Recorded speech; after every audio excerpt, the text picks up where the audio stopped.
Joining us in the studio is Graham Hopwood, Executive Director of the IPPR, to shed more light and also react to what the Minister said. Good evening, Graham. Good evening. Thanks so much for joining us. Now, before we get to your response, because you have released a media statement with regard to this, first of all, explain to us how exactly did the research work?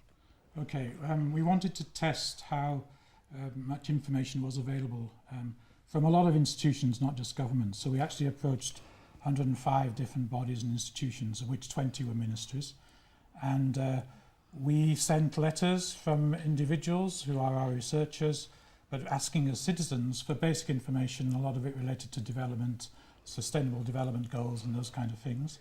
And we hand-delivered the letters to the ministries addressed to the permanent secretaries. All 20 went to permanent secretaries. But it's important to mention that we did also cover public enterprises, private sector, and also civil society itself. And nobody did particularly well in this test. So it's not that we were targeting government. It shows that access to information is a problem across lots of different sectors in Namibia and not just government. So we have, having sent those letters, we then followed up with phone calls and emails to see if we could get a response. Many times from the ministries the response was, can you send the letter again? We can't find it, we've lost it. But we do believe... but then who would it be that would respond? We always went to the PS's office or the person they referred us to. So we believe that the permanent secretary was the correct person to contact. The minister says we didn't contact the right people, but surely the permanent secretary's office can send on a request for information to the appropriate person or to the public relations officer if necessary.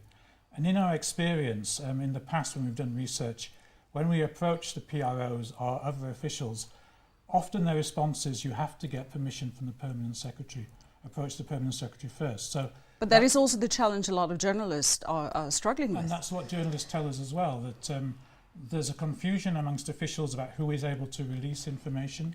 The Public Service Act doesn't help because it makes it an act of misconduct to release information possibly without permission. So often civil servants are not clear.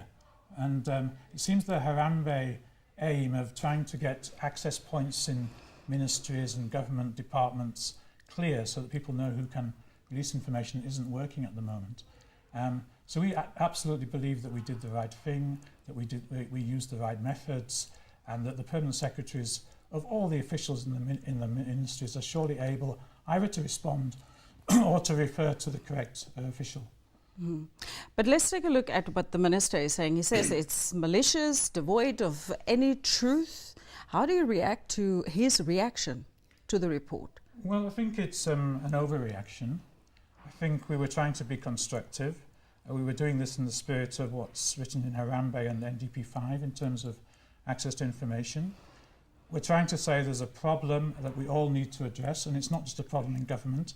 If he looked at the report, he would see that we were saying that these issues also apply to organisations like IPPR. Sometimes we don't have the capacity to respond to people who need our reports or our data. So, you know, this is an issue that we need to tackle collectively.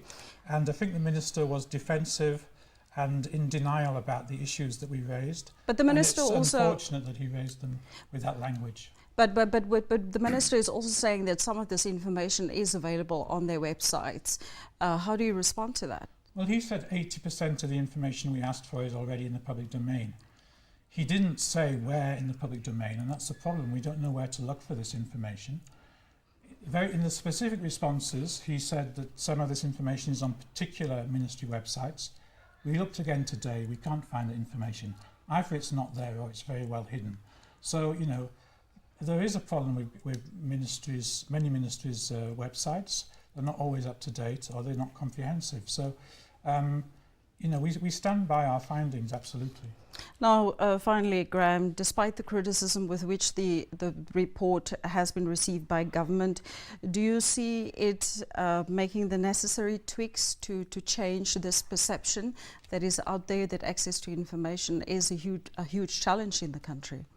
Well, the good thing for us, I mean, sometimes we produce reports and the government just ignores them altogether. So at least in this case, I think the some people in government have read the report and there's been a reaction. It's not the reaction we wanted, but I think there's still an opportunity to build on this, to work together. We have been working with the ministry, ironically, on trying to get a good access to information law in place.